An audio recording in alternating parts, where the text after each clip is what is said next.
Assalamualaikum warahmatullahi wabarakatuh. Banyak keluar kita soal pantun.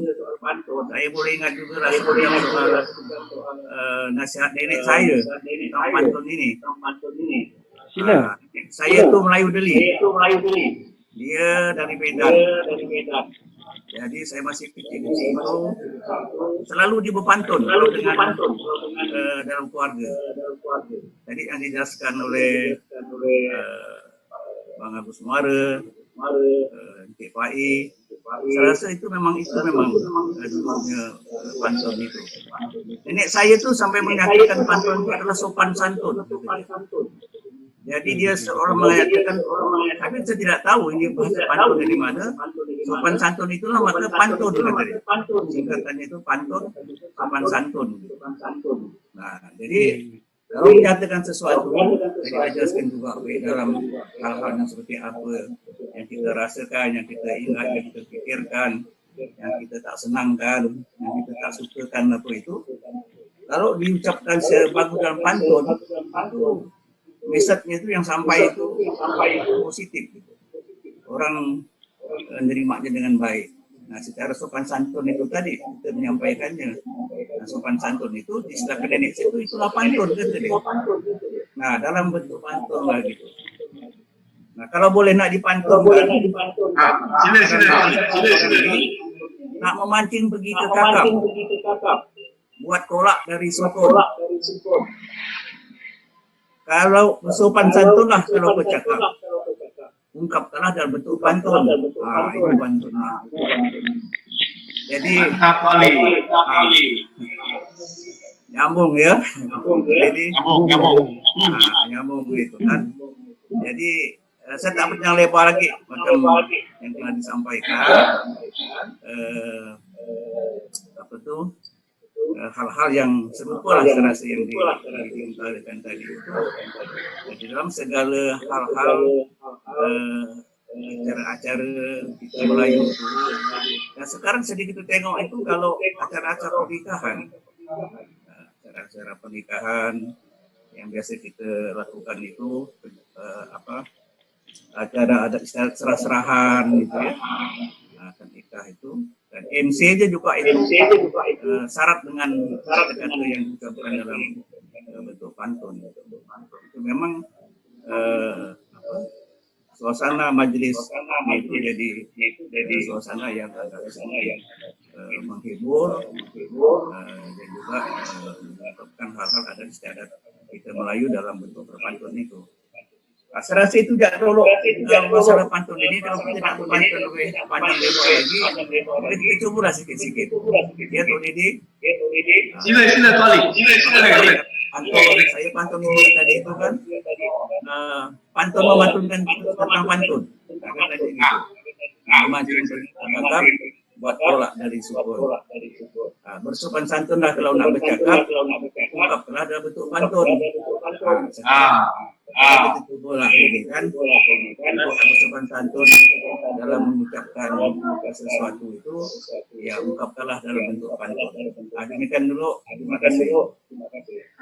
Terima kasih. Jadi saya juga mau ikut usul karena kalau ada niat untuk membudayakan atau melestarikan pantun, berarti harus ada upaya atau ikhtiar yang kita lakukan.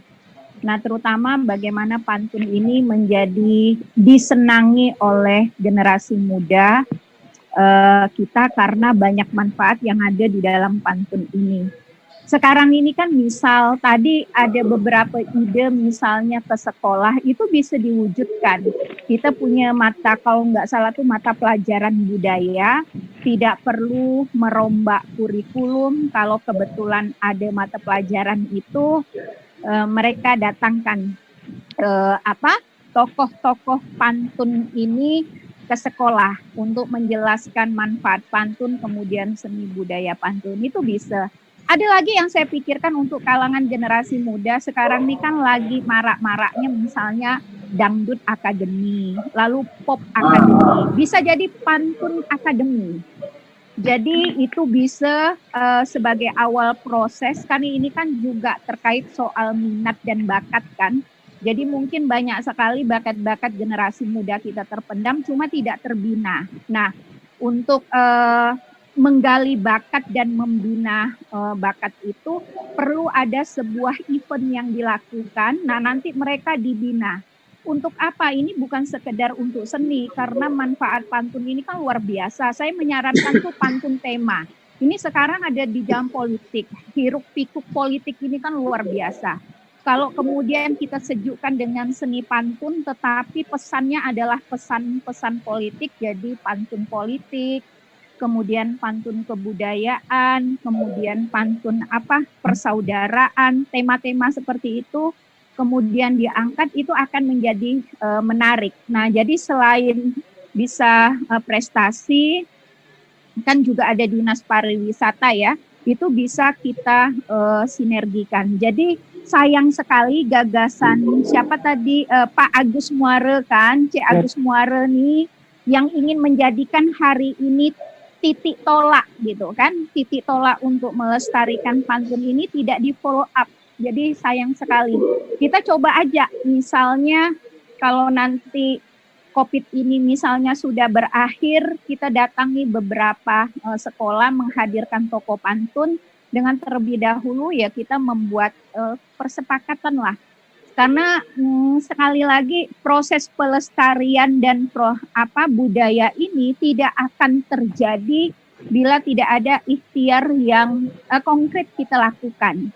Nah, kalau misalnya ini berani saya, ini Pak Agus, C. Agus Muare. Iya, siap. Saya nih sering, saya kebetulan ada salah satu wakil ketua BKOW Kalimantan Barat. Jadi ketika kami melakukan rapat konsolidasi untuk seluruh organisasi perempuan se-Kalimantan Barat, salah satu kegiatannya itu adalah berbalas pantun dengan tema gitu. Jadi seluruh Kalbar itu, tapi temanya itu dulu waktu itu terkait dengan keluarga. Saya juga udah sampaikan misalnya ke BKKBN perwakilan Kalimantan Barat gitu kan, itu bisa digandeng C. Agus gitu kan, karena mereka ada ada program untuk remaja dan mereka sangat welcome gitu. Coba dilakukan berbalas pantun, temanya tuh keluarga, misalnya jangan menikah di usia muda gitu kan, misalnya jangan hindari pergaulan bebas. Nah, nasihat-nasihat itu dicetuskan lewat pantun tapi oleh anak remaja sendiri. Nah, jadi elok sekali kalau misalnya ini bisa diwujudkan. Mungkin itu kalau saya antusias sekali gitu kan, kalau budaya ini bisa dilestarikan. Kalau bisa nanti ada lomba menulis pantun, karena kita butuh tokoh-tokoh pantun ke depan gitu kan. Mungkin sesepuh kita yang udah ada tentu dari sisi usia ada keterbatasan sehingga kita butuh generasi. Nah, kalau tidak ada proses yang sistematik, continue gitu kan, terstruktur yang kita lakukan, nah angan-angan kita nih ya cuma jadi angan-angan saja gitu. Jadi tidak teraktualisasi. Mungkin itulah sekedar saran, usul gitu, mudah-mudahan bermanfaat. Makasih Dinda Dedi. Makasih Bro nih Kaida, luar biasa. Ini sarannya memang harus kita tindak lanjuti. Ini saran-saran yang sangat bernas. Ada saran lagi? Oh, sila kan Ella. Baik, kebetulan saya juga dari Untan ya. Jadi memang nanti saya akan coba kasih masukan untuk dari jajaran rektor, warek sampai ke dekan. Mereka kalau dalam public speaking harus memasukkan unsur pantun di dalamnya, pembuka dan penutup. Itu paling tidak itu. Kemudian nanti dalam rangka bulan bahasa kita 28 Oktober ya. Dalam rangka bulan bahasa, eloklah kita buat acara lagi yang lebih gebiar. Mungkin dengan melibatkan unsur Untan, mahasiswa, kemudian unsur mahasiswa atau pelajar ke Kalimantan Barat, kita ikut buat acara apa gitu dalam rangka bulan bahasa ini gitu, tanggal 28 Oktober ya. Nah, saya rasa itu. Siap. Terima kasih. Makasih kan Ella. Saya cerita sedikit. Sebenarnya saya pun kami ini pernah diskusi juga dengan CS mengenai soal bagaimana kembangkan pantun, dan beberapa kawan lah di Pontianak. Jadi kan ada sebenarnya kita ada satu perkumpulan namanya Asosiasi Tradisi Lisan ATL Kalimantan Barat. Kebetulan ketua itu pemain yang tinggi. Nah, ATL ini sedang mengajukan pantun untuk diakui sebagai warisan dunia. Tahun depan itu dinilai oleh UNESCO. Nah, untuk menindaklanjuti hal-hal seperti itu, saran Kak Nela, kita memang nak buat cara pantun yang sensasi. Jadi kita nak pecahkan rekor orang berpantun itu. Kalau ada rekor baru, rekor dunia, kita mencahkan rekor itulah. Kan belum ada nih, misalnya berpantun 24 jam. Kita nak coba bagaimana berpantun 24 jam. Kan sekarang masa pandemi, tak mungkin kita mengumpulkan orang, tapi kita boleh buat. Karena semuanya daring, online kan. Nah, 24 jam tu online semua, daring semua dalam jaringan. Jadi kalau dipikir-pikir, kita boleh mengelaborasi banyak pihak. Ada urutan, ada sekolah, ada guru, ada tokoh, ada budayawan, ada pekerja seni. Nanti kita ajak bagaimana mereka, kita kasih slot itu, waktu-waktu tertentu untuk buatkan acaranya, supaya dalam 24 jam itu terisi semua. Kami membayangkan di bulan puasa itu loh, rencananya Kanela. Jadi boleh nanti kita elaborasi. Jadi kalau Untan siap, nanti kita minta kawan-kawan Untan itu bolehlah kita bagi slot di dalam 24 jam berpantun tanpa putus. Kira-kira begitu. Ini akan kita pecah gitu. Dan kita minta dukungan sama para maestro-maestro kita, macam Cik Pai, macam Cik Agus. Maestro-maestro kita, kalau bisa jangan 2 orang saja. Kalimantan Barat banyak maestro. Nanti kita siapa yang ikhlas nih, maestro-maestro yang mau berpantun, kita ajak juga. Kita buat jemputan terbuka, kita ada tangan terbuka untuk maestro-maestro di Kalimantan Barat. Ini ide yang luar biasa. Ada hal lagi yang ditambahkan, Cik Bayi atau Cik Agus? Yang jelas tadi. Ada. Di akhir ke ada di waktu durasi kita dah berakhir tadi. Baiklah, ada penyampaian saya.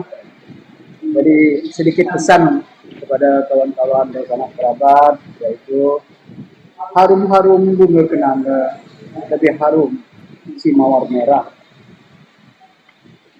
Jangan takut pada corona, takutlah kepada Allah.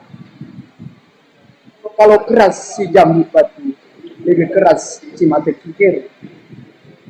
Anak saudara, tuan-tuan, jangan bimbang dan ragu. Insya Allah, corona pasti berakhir. Duduk bersimpuh, kaki bersila, tangan diangkat sambil menada. Kami mohon padamu ya Allah, jauhkan kami segala musibah. Ini kita harapkan. Amin ya Rabbal. Dan akhir kata, saya ucapkan banyak barang di atas meja. Saya pakai baju biru. Ini tentu nyata. Hari ini kita berjumpa. Mudah-mudahan di saat kita bertemu. Pakai baju, pakailah kopiah. Baju dipakai warnanya biru. Wabillahi taufiq wal hidayah. Wassalamualaikum warahmatullahi wabarakatuh. Ini Cik Pai dah tutup pula kan. Terima kasih banyak Cik Pai. Tapi kita nak ke Cik Agus ya, sebelum kita tutup acaranya. Sila Cik Agus. Pak Budi, pantun itu hidup saya, jiwa rasa saya. Saya tidak pernah menyesal kerana telah membawa pantun. Pantun saya ada di Papua, ada di NTT. Pernah singgah di NTT, saya pernah ngisi acara 1 jam di sana. Di Makassar saya sudah sampai, Tanah Jawa sudah sampai. Saya tidak pernah, hampir semua daerah saya sudah sampaikan pantun. Saya tinggal anak Kalimantan Barat ini, menyampaikan seni tutur pantun buat saudara-saudara di sana. Dan insya Allah, walaupun suatu saat saya tak ada, tapi orang akan ingat bahwa saya pernah taruh pantun di daerah-daerah itu. Dari ini saya mohon, itulah nama yang tak pernah mati. Mari kita bangun hari ini. Kak Dedi, Kak Dela dan semuanya. Saya sangat berharap bukan nama saya yang kita disebut nanti, tapi pantun Melayu yang terangkat nanti itu yang paling penting. Pantun itu milik Indonesia. Pantun milik Indonesia. Dan mudah-mudahan itulah pemulanya hari ini. Ya. Saya tak berharap banyak. Saya tak berharap dipuji.